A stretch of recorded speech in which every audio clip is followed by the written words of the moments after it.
Good morning, everyone. Thank you all for coming. Thank you for joining. Thank you to the BEDC for hosting this event. I'm very appreciative about this opportunity.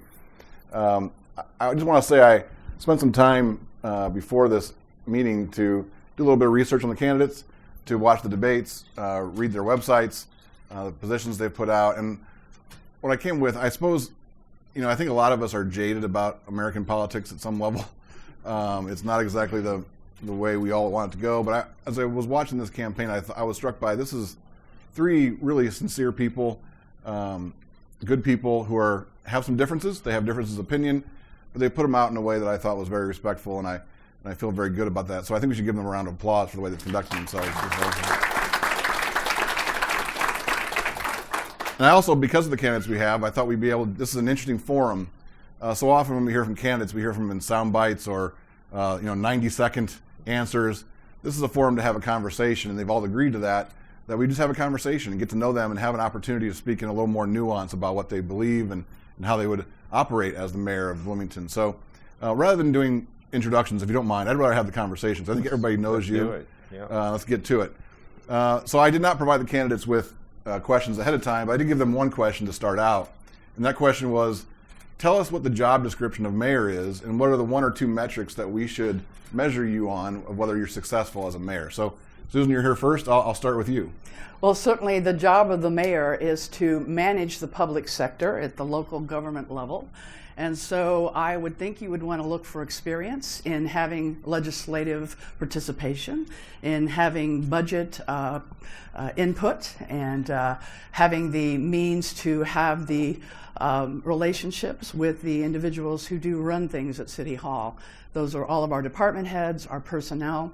So those are the things that I would certainly look to in anyone that's going to be managing the public sector, which is, of course, different from the private sector, different from the nonprofit sector.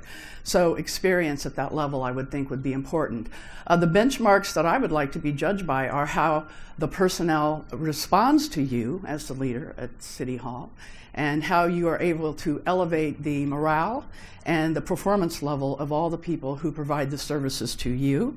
Then the second benchmark would be, will the public actually see improvements in essential city services, which is the primary task of any mayor. How do you find the essential city services? Give me streets, sidewalks, police, fire, utilities, all the nuts and bolts, the things that the city is responsible for and that your taxes pay for.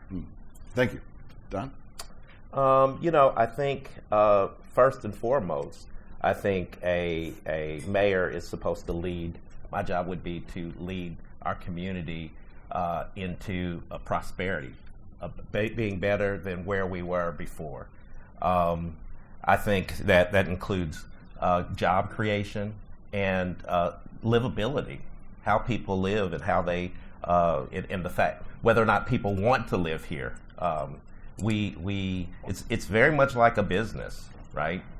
The people that are working for you, that are working for the company, which is the city, they should enjoy their jobs and do a great job doing it. And then the product is creating a sense of community, and so I think that would be my primary function, creating an environment that is successful and fruitful for all. And how should we judge whether you're successful at that or not? Better paying jobs, more housing, and the fact that people like their community or love their community. We want more people coming than leaving. Great.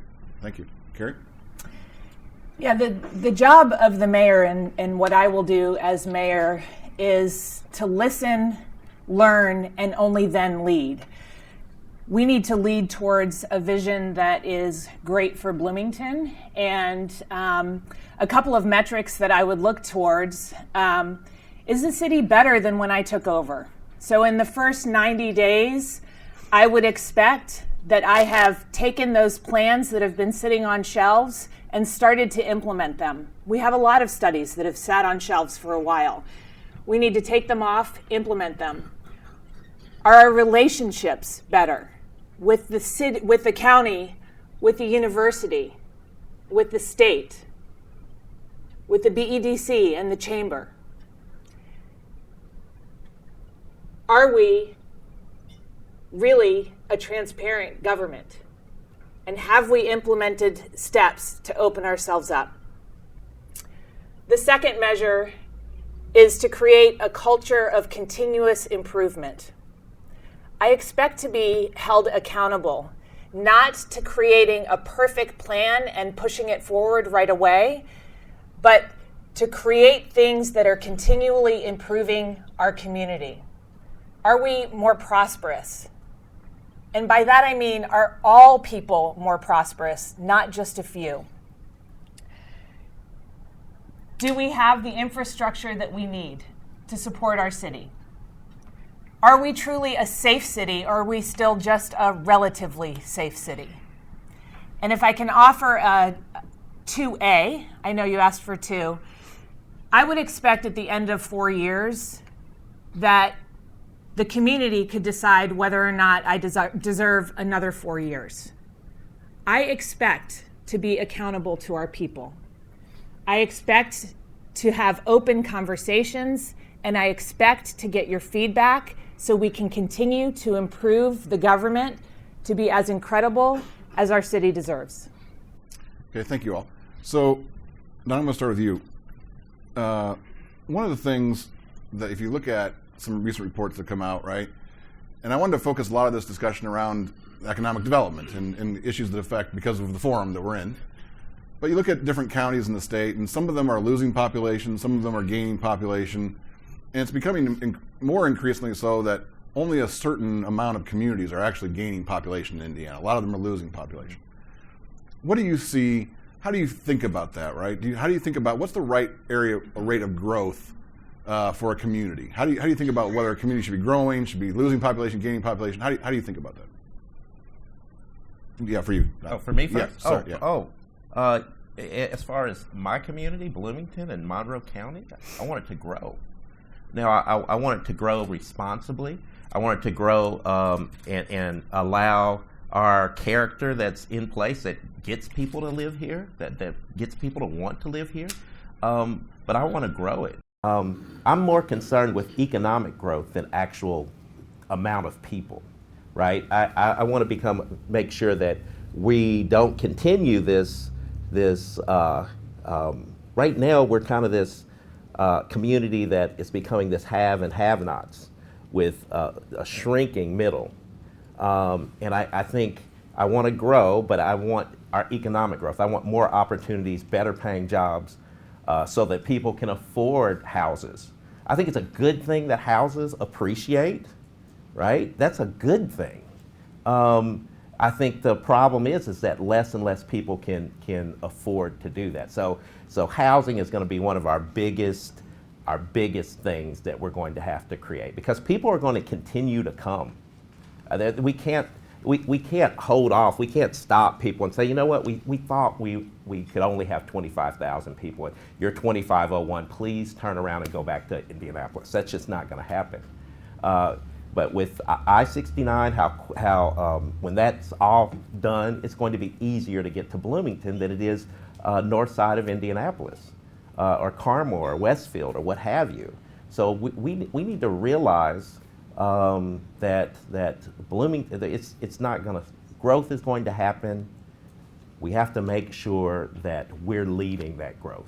Can I ask you a follow-up question there? So you talked about in the beginning, you said not losing its essence, or its whatever makes Bloomington Bloomington. What is that? Dude. This is the weirdest town ever. I mean, it's diverse in a way. When I think about diversity, different types of religions, different types of races, but it's also, I grew up here. I grew up on the west side of town. In fact, I'm not really a Bloomingtonian until I became an adult. I became a Bloomingtonian, but before that, I lived in Van Buren Park and on the far west side. So I'm one of those Monroe County residents that are getting ready to be annexed, I guess. Sorry, that's a joke, right? That's a joke. If you're not experiencing going to the opera one night and then going to the county fair, or going to an apple butter festival or a persimmon thing, then you are missing out on everything that Bloomington and Monroe County has to offer. And so what I'm saying is that's the type of character, the sense of place of being this very, very unique community. I don't think there's anything different. I mean, any other community like Bloomington. And I think we need to lean into that. We need to become iconic by letting people know what kind of community this is. Okay, thank Does you. that make sense? Yes. I'm sorry. Yes, thank you very It was much. long. Susan? Well, Same question. economic development is clearly the foundation of any strong community, and I've often said this. I work a lot with the nonprofit sector through the Jack Hopkins Social Services throughout my tenure on the City Council. That's been a major focus of mine. We do have poverty in this community that I'm very well aware of from that work and having access to the various organizations that assist. But economic development is critical for us to have the funding to be able to assist those who are on the lower end of the economic scale. And livability and the focus on quality of life, that's something that all of us talk about in the public sector. And how do we enhance that in order for you in the private sector and the individuals in the nonprofit sector who are assisting those on the lower end? How do we help you?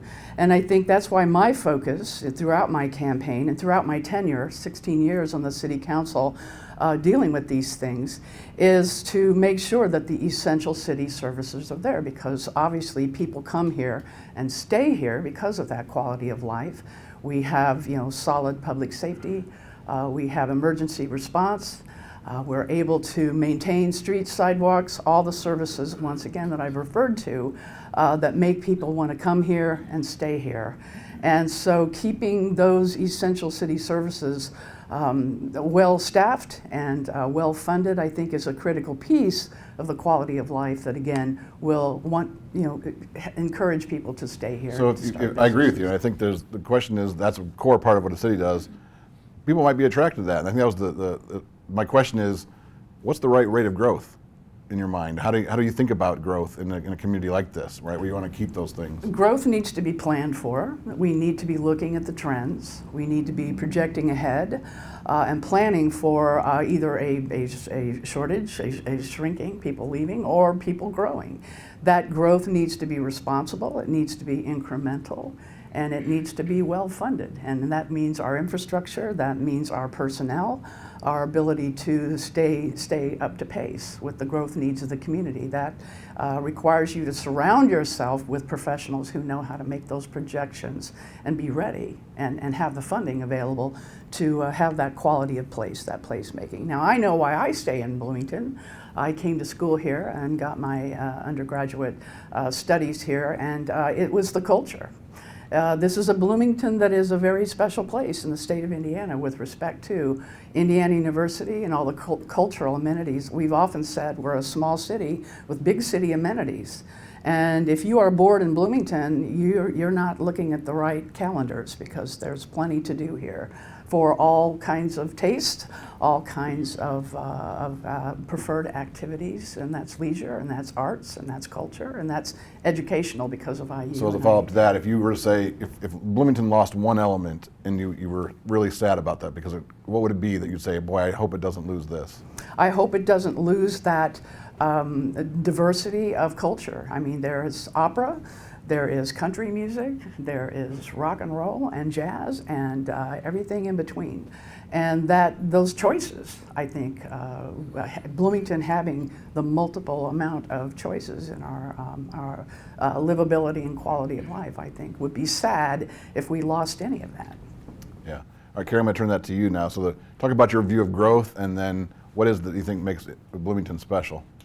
Yeah, I think that we need to attract the growth that we want, not sit idly by and see what's going to happen or where we might fall in the trends. Bloomington is incredible enough that we can attract the specific growth that we want.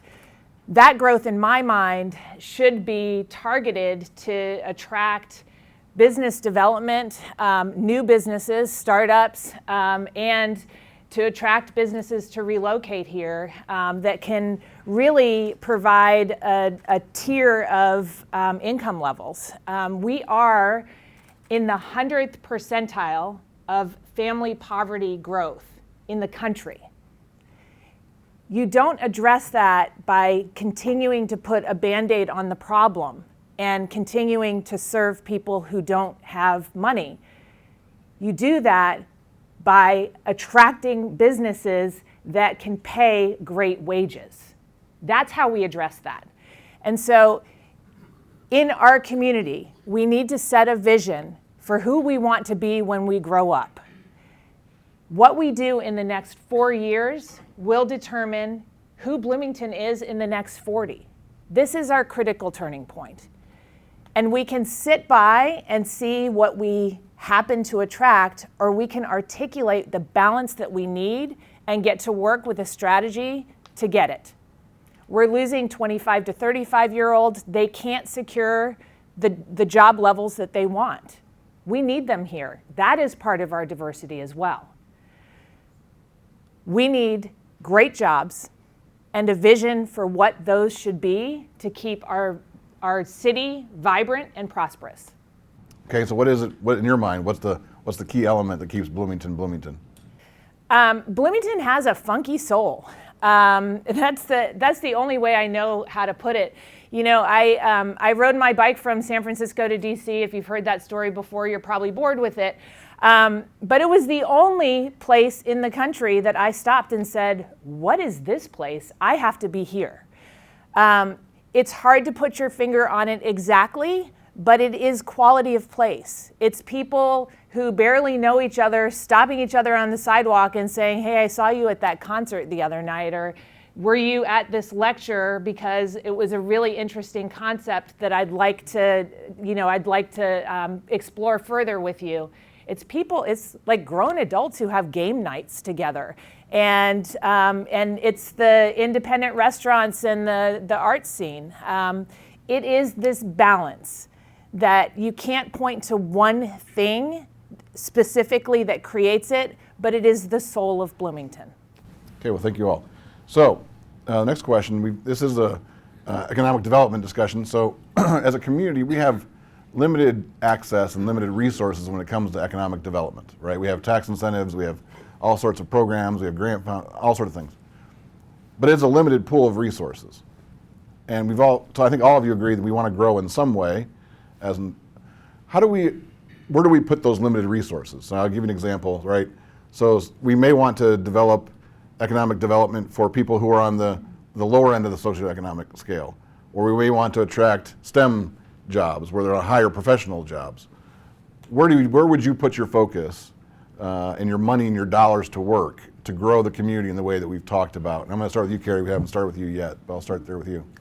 Yeah, so I would argue that while we have a limited number of resources that are targeted specifically to economic development to incentivize businesses to come here or stay here, we also have a lot of other levers that we can pull, because what we know, and through my work at the Center for Rural Engagement, what we know is that quality of place is also economic development, and great health care is also economic development. And so I think the city needs to look in a more comprehensive way at what it needs to foster the businesses that we want here and to provide that economic development. In terms of where I would directly focus the specific economic development dollars, I'll reiterate that I think that attracting and keeping the companies that have a tier of jobs, so not just a CEO and a VP coming in, but that have at least the promise of developing a whole spectrum of income levels, is really where we need to focus in Bloomington. So if you were going to write it, if you're in your administration and your first big success on economic development, give me the headline or the story of what that is. Oh, I think that headline would be that the Thompson administration has secured the most promising startup in the country that has 20 new employees now with a growth trajectory of 300 in the next 5 years. Great, thank you. Susan, we'll go to you next. Well, certainly when you take a look at any community and you're trying to develop your economic prosperity, you want to look at your strengths. And we have quite a few strengths. I think the basic employers here in the metro area, if I'm not mistaken, Indiana University, Cook, Baxter, MCCSC, and IU Health. Those are kind of the mainstay employers. And we have focused on the biotech, biomed industry. We are now putting a focus on our tech industries with our trades district development that John Fernandez and Pat East are going to be heading up, and I think those are strengths we already have. I see major strengths in the arts that are kind of untapped. Again, we have more arts and artists and people who appreciate the arts in this community than many large-sized cities. I think we could put a little more focus on those as job creators and also creating opportunities in other industries that support the arts. So that would definitely be a newer focus that we might look at. But strength-based is the way to go. Where do we already excel, and how do we do more of that? How do we incentivize? And of course, when you're looking at the public sector, one of my big platform pieces is collaborations and partnerships. The city of Bloomington, we don't create the jobs, but we partner with those of you in the private sector who do. We do that through our limited tools in our toolbox, through tax abatements and incentives and making sure our UDO is written in a way that helps businesses be as effective as possible. But it's all about collaboration and partnership. The Sandberg administration is not going to take necessarily the credit for all the good work that you do in the private sector in keeping your economy strong, being able to employ more people, have good wages, because good wages is a piece of affordability, right? If people are not able to afford the housing in the community, a lot of that is because our wages are relatively low for the cost of living here. And so that's definitely would be an emphasis of mine in partnering with you in the private sector. How do we improve upon the strengths we already have and even look for new opportunities for new business to take hold? Okay, so give me your headline. Your new mayor just had a big success in economic development. What is that? My headline would be that the trades district is fully up and operating and to capacity and creating all kinds of great new jobs with great new wages to improve that energy. And that will not be my doing, that will be the doing of John Fernandez and Pat East with my cooperation. All right, well, thank you, Don. Talk to your philosophy there. Sense of place and creating a Bloomington that's iconic. I think I've mentioned that before. I think arts. We have more musicians, artists, poets. I mean, this is the community of Ross Gay and Joshua Bell. I mean, we have a long history of artists and musicians. We have one of the best music programs in the entire world. If that was a engineering school, we would call it brain drain by letting these folks go. I want to help them foster a community around investment around music and arts and create a sense of place. So we have places for people to perform, places for people to create music and content. But I think we look, our 23 to 33-year-olds are leaving. We're not able to recruit and retain those folks because even though we think there's a lot to do, there for them it's not a lot to do. There's not enough things to keep them here. I know a lot of you folks are actually job creators, and you're experiencing trying to keep these folks here. So we have to create we have to make Bloomington really cool. We have to make it like an Austin or a Boulder. It doesn't have to be Austin. Don't get, Austin has its problems. That's not what I mean. I'm saying we need to become who we are. We need to lean into being Bloomingtonians and not just the idea, because we get people coming here and they think it's going to be a community of diversity and inclusion and all this other stuff.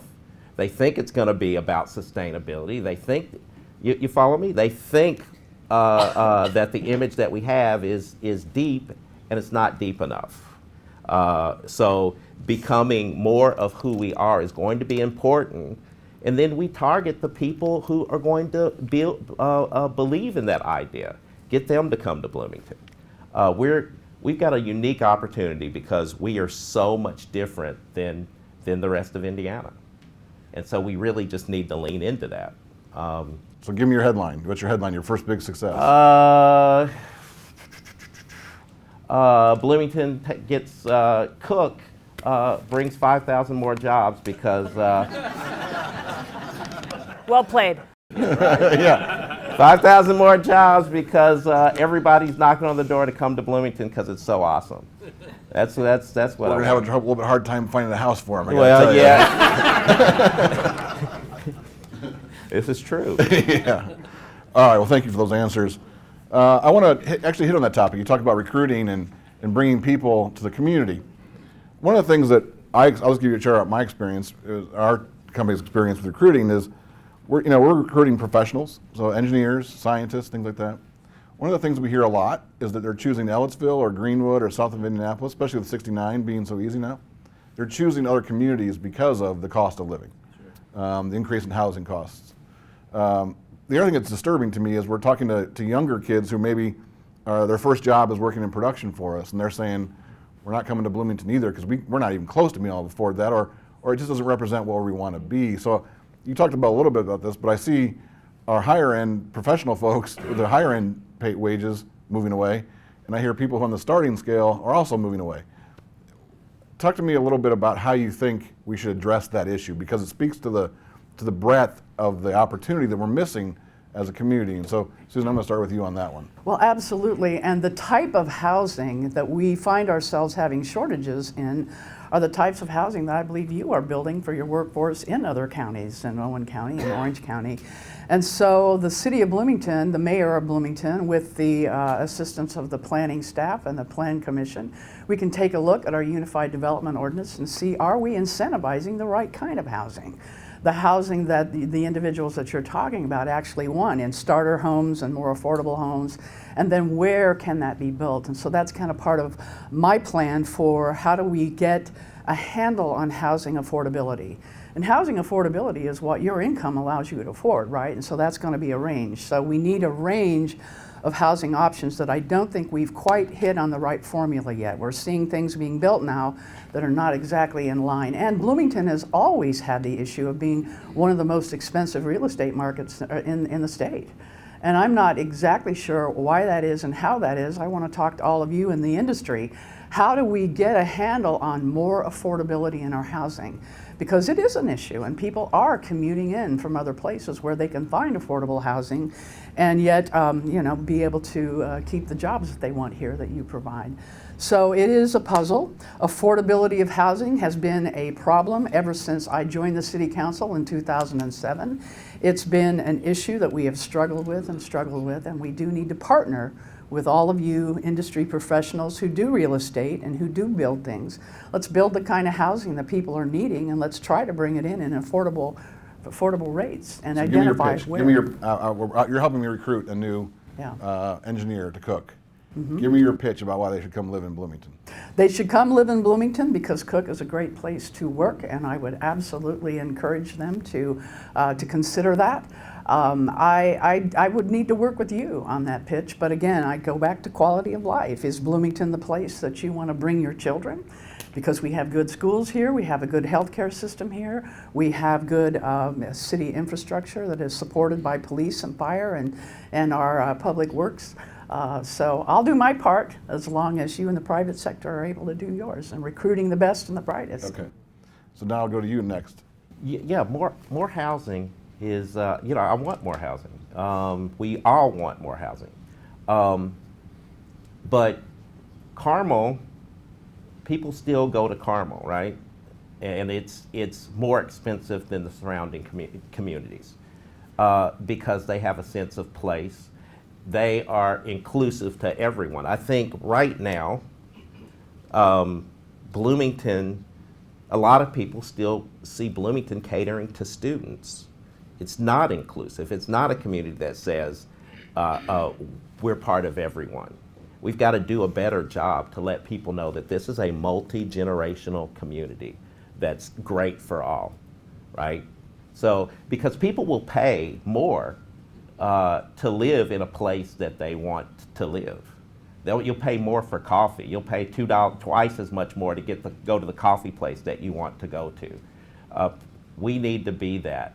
And I think what's happening is, for so long we've been able to say we're really, we're exceptional, and we are. But I think the other communities around us are raising up their quality of life, and we're kind of sitting on our laurels. And people are going to Greenwood and Center Grove and Lawrence County, and you know what, we actually want the surrounding counties to benefit from the growth of Bloomington. But I think it's not just finding more housing opportunities within city limits, and folks, because we're talking about the county here. The county has got to play their part when it comes to this affordable housing and housing crisis that we've got, right? They've got to allow more density in the county so that we can have more, different types of homes, so that there can be more quarter-acre houses with picket fences or what have you. Yes, Bloomington, we can help create more different types of housing, the missing middle, whether they're, plexes, hate that, I know some of y'all hate that word, but it's gonna have to happen. More density on lots that are underutilized, a property that the city owns to make it more affordable, because maybe we keep the land, we own the land, or, there's all kinds of ways that the actual city of Bloomington can create more housing opportunities, but the county's going to have to do their part if we're going to make this all work. All right, give me your elevator pitch. I'm an employee thinking about moving to Bloomington. What's your elevator pitch? Elevator pitch. Jeez. I don't know. Great place to live. One of the best places to live. Bloomingtonians are different. I don't know. I'm sorry. It's the morning, y'all. Just give me another hour. I'm not a morning person either, so we'll struggle through it together. Carrie? Yeah, I think it's really clear to most of Bloomington that we need housing at all levels. It's not just workforce housing. It's executive level housing. It's the truly affordable housing, and it's everything in between. The average days on market last year for a house last summer, 6. We don't need to do a study to say we have a housing problem. There's not enough inventory here. And that is at all levels. And so we did do, in 2020, an assessment of what kind of housing we need. We have those numbers. Yes, we've probably changed that some, but the data's there. And it has the ratios of income levels and everything. I have a 5-point housing plan on my website. I won't go through the whole thing now, but we need to have a multi-pronged approach to address this, which includes leveraging the assets that we already have and tapping the places that are underutilized right now. It definitely includes partnerships and an active conversation with our employers and the university about what their plans are and what they're seeing in terms of who they're hiring and what income levels those folks are going to have. It also includes, and I have been talking to developers and builders about what the barriers are in creating the housing that we need. Those folks are our partners, not our enemies. Everybody who lives in a house, it was built by somebody. It was developed by somebody. We need a housing vision for Bloomington that's comprehensive and diverse, and we need a built environment that communicates the livability that we want in our community. We're talking about Carmel now. Well, 30 years ago, people didn't want to live in Carmel. But what Carmel did was create a tangible vision about what they did want and create a zoning code that articulated what they did want instead of just what they didn't want. If we give that long list to our builders and developers, they'll check off that list. But right now, our local developers aren't in the game because they max their financing out, and then they get to the end of a plan commission meeting and they have $200,000 worth of changes. And they don't have any more financing to cover it. Transparency is important. We can ask for the sun, the moon, and the stars. We can get the built environment that we want, that invites people to live here, and our local builders and developers can create that. My pitch, Bloomington is an incredible city. It has every large city amenity that you could imagine without a traffic report, and hopefully we can retain that, and it calls you in to belong. It is a place where you will love to raise your family and retire. All right, thank you all. So one of the things that I see and experience because of the diverse workforce that we have is that there are some folks that we have who love Bloomington. They love the philosophy of it. They love the density of living on the blue line. They love the amenities that has. Certain other folks just down the road have a completely different worldview. They want sort of, if we ask what they want a house with a picket fence. They want the yard. They want to be able to have a fire in their backyard. They want to, Bloomington is unique in the sense of you couldn't have two more different worldviews very closely linked in the same community. So how do you bring that together? Right? Because there are just different worlds and different things. And I ask some folks, they're like, I don't even go into Bloomington anymore because it doesn't represent my worldview or what I'm not talking politics here. I'm just talking how I want to live or how I want to think about things. And, I don't want to live in a high density environment or the opposite, right? So some folks in Bloomington will say, I don't understand why people want to live more rurally. How do we bring those two things together? Because you only represent the city of Bloomington. Can't solve all that, but at some point we've got to have a connection between those two groups that brings a sense of community. How would you solve that? And I'll start with you, Susan, again. One of the best things I've done for myself lately is attend meetings from an organization called Braver Angels, if you're familiar with it. It's an organization that helps people who are coming from the Democratic Party and the Republican Party to come together and talk about hot button issues, but do it civilly and respectfully and be able to find some common ground. And I think with respect to the differences that you're talking about, rural, urban, the divide, this is where having good collaborations and good relationships with our county colleagues is essential. And this is something that I know has been a problem between the city of Bloomington and the county.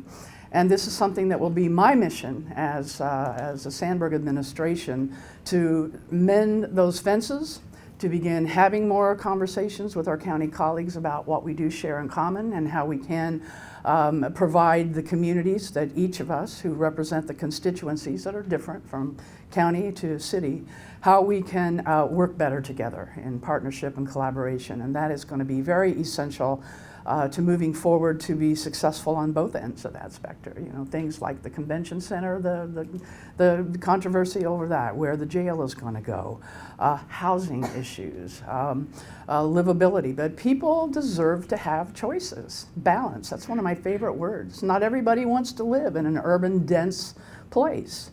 People do love their rural settings. I come from a rural community. I understand that, and I respect that, and I don't think it needs to be a competition or a clash if the county government officials and the city government officials can just learn how to better communicate. And Let me ask you a specific question there. Is it as simple as just reaching across the table? You see what I see is a really fraught relationship, to be honest, between county and city, and that's not unique to Bloomington. There are other places that have that same dynamic to go on. Tell me what you do. All right, your first day in office, how do you reach out to the county? It's not just sitting across the table, it's having communications on a regular basis. I just had a phone conversation with Julie Thomas yesterday. So these are people that I respect as colleagues. I respect their various jurisdictions. And you've got to do more than just have meetings. You've got to build those relationships and really come to an understanding. Where are the conflicts? How do we work those through?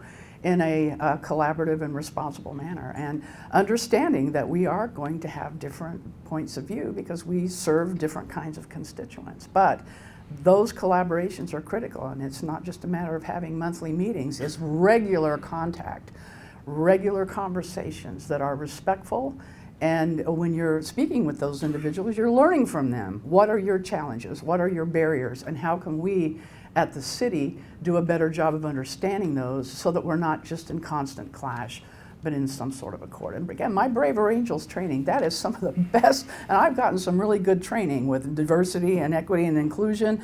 This is some of the best I've ever had. And how do you have these conversations that end up helping you, not inviting people to a fight, but inviting people to a conversation where you can actually make some progress? Okay, Don, I'll go to you next then. Okay. Boy, I don't understand. I'll be honest, I don't understand the divide. And maybe it's because, and I'm just gonna, when I walk in a room, most of the time, most of the people don't look like me. That's been my life, whether I'm in Monroe County or whether I'm in Bloomington. And I grew up on the west side of town. Those are the friends that I'm trying to annex. I mean, the people that I'm trying to annex, some of those are friends that I grew up in school with. I went to University Elementary School. Anybody have any children that went to University Elementary School? Or, okay, so what's great about that community, I mean, from day one, you have so many, you're surrounded by a lot of people that don't look like you. But they also don't have, there's this tapestry of different types of people. And I wish we as adults could experience that, of being comfortable with just with being one of many. I don't know if that makes any sense, but you have 100 different nationalities going to this one school. And so even though I went in and I'm, one, maybe the only black kid in that room, I'm looking around the room and there's a Chinese person, and then there's a Latina. There's and just the diversity, that idea. And then you got some folks that are from the hill, we used to call the hill country. I'm sorry. I can't think of where the area is called now. Isn't that a shame? But anyway, but just there's a diversity of people, and I think we have to have that same idea. So when I'm, as a real estate agent, I have to go into these communities all the time that where I'm the first, it's the first time they've seen someone like me, and I'm knocking on their door. And there's this thing I call one true thing. And if you can focus on things that you both like or agree on, it could be a tractor, it could be the type of car that you drive, it could be a set of earrings. But you find that commonality. Sometimes a lot of times it's music. And you start every relationship that way. I think that's what we've got to do as a city and county. We got to come together and say, this is our one true thing. We all want our community to be better, right? We all want each other to experience the positives, what we like about the county and what this group might like about the city. But we all have to come together and say, we are all one big community, and go for that. I've been doing this my whole life, bringing people together that don't necessarily agree or look like each other. It's not rocket science. Okay, I'm sorry. Thank you. Yeah, perfect. Thank you. Gary? Yeah, so I want to get back to what I understood to be the essence of that question, which is how do we retain our Bloomington and recognize that that we have other counties and people that want to live in not only Monroe County but other counties as well. And I want to point to the work that I've been doing with the Center for Rural Engagement, where I have just learned a tremendous amount about the personality of each community. And we should really look at it as an asset and a gift that people want to belong in different kinds of places. Not everybody's going to want to live in Bloomington, and that's not a threat to us. People love to live in Bedford, right? And people love to live in Orange County, and they love to live in Greene County. There are different lifestyles for different people, and those counties, those communities have treasures that all contribute to the people who live there, but also to our region. And I think as we're talking about economic development today, one of the most important things that I'd like to see the city really actively pivot on is recognize the role that we play in the region. We are an incredible city, and our labor shed is broad. It's great that people are getting housed elsewhere because, frankly, we can't house them all here, right? It's also incredible that we have 69 now that is connecting Crane to us so directly. And the active partnerships that are springing up with the university and Crane and other regional partners, all of those things are making Bloomington better. It's not a competition. When it comes to how I would approach the county relationship, I am really eager to be an active partner. My relationship building has gone far and beyond trainings and classrooms for how we work with people who don't agree. We get in the boat and we work together.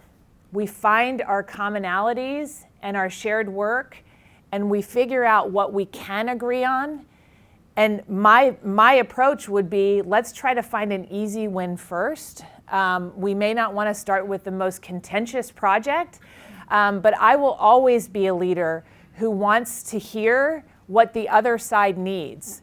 Because almost always, in business, in community, in family life, you can get to a win-win. And when you can't get to a win-win, you can almost always get to a no-lose situation. And that's what we should always be striving for.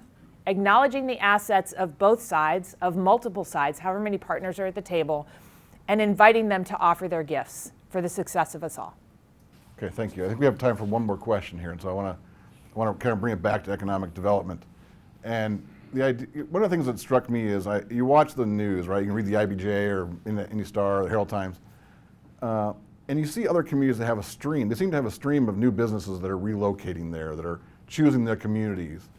If I go back and I read through Bloomington's history, there's not a lot of that. There's not a lot of businesses that have said, we're going to actively relocate our business, our headquarters, or open up a new facility. You have small businesses, but I think that sort of that 20 to 100 person job. Why is that? Why haven't we been more successful in attracting those types of businesses? As great as we all think Bloomington is, which I do, why haven't we attracted more business to come to this community? And so I'm going to start with you, Don. We'll go a different order this time. The hardest one. You're going to start with me. I get the first stab at it. So this is small business you're talking about? So 20, I'm talking about 20 yeah. employees? Let's just talk about 20 to 100, right? So not not a startup business, but businesses of size have said we really think this community is the place where we want our employees to raise their families. We think we have an opportunity for growth. You haven't seen a lot of that over the years. We haven't, but I think we've been mostly focused on startups, on smaller startups, and I think we've actually done a great job of that. So no, maybe you're not seeing the middle size, but we've got a lot of companies that are doing multi-million-dollar businesses, but maybe they're 3 or 4 people or 5 people. I mean, look at what's happening at the mill. And then I mean, some of our larger corporations. I mean, you guys are what 500 jobs that creating 500 extra jobs. Catalent, they have to create 1,000 new jobs before 2027. We do have a lot of successes, but I guess your question is why are we not getting that medium-sized company coming in immediately having 50 to 100 jobs? I'm not sure. Maybe it's proximity to the airports, or maybe it was proximity to not having a major highway, which I think we're solving that right now. And maybe we need an expansion. Something that we're not really talking about is expanding our airport. We really need to lean into expanding our airport if we want to be going to the next level of community that we are. I think you're going to see in this next phase of Bloomington, I think you're going to see more of that. The whole Believe in Bloomington thing and becoming an iconic community is focused on letting folks know who we are. Okay, thank you, Carrie. We'll go to you and then come back to Susan. I think we haven't been ready for them. I don't know how somebody would bring in 50 new employees here. They don't have a place to live. And, I'm excited about the Trades District, but frankly, we heard that it was shovel ready 6 years ago, and it's been a really nice lawn to mow. I'm glad Fernandez is on board now, that we're getting this ready to go. We need to ensure that truly is shovel ready, that when the companies are ready to come here, they know exactly the kind of building they can build and they can move right in. So I would say we can get them. We have to keep all of the various things that we've been discussing here activated and moving forward. But frankly, I don't think we've been ready for them. I'm ready to prepare our community to attract these businesses. Okay, thank you. Susan? Well, again, this is about knowing our lanes and knowing what our responsibilities are in the public sector and how we can partner and how we can collaborate with the private sector. In my 16 years on the City Council, I'm really proud of the fact that I've been able to develop relationships all throughout the terms with the Chamber of Commerce and with the BEDC, who the BEDC is primarily the driver in taking a look at properties and trying to see where there might be shovel-ready places for a new business. And it's their job to reach out and do that recruiting. It's the city's responsibility, again, to set that table for having a community that does have parcels zoned for employment attractions. The reason why the City Council did reject the Fullerton property for a possible jail site is because that was zoned to be an employee attractor. And we didn't want to change that zoning because we want to have earmarked property that is available for some sort of business that might be larger and might provide opportunities for the community. So this partnership, it's a delicate dance between what you in the private sector can do, how we in the public sector can assist you, but it does require that open communication, the relationships, and again, I'm proud of the relationships that I've been able to build all throughout my time as an elected official on the City Council, to be able to think about these things and set that table so that you in the business community have opportunities for recruiting and growing and bringing in the jobs that, again, are going to help with the affordability factor. The better jobs we have, the more people are going to be able to afford to live here with the housing as expensive as it is. All right, well, thank you. We're at the end of our time. Thank you all for spending time with the candidates. I think we should give them a round of applause. They have done a really good job.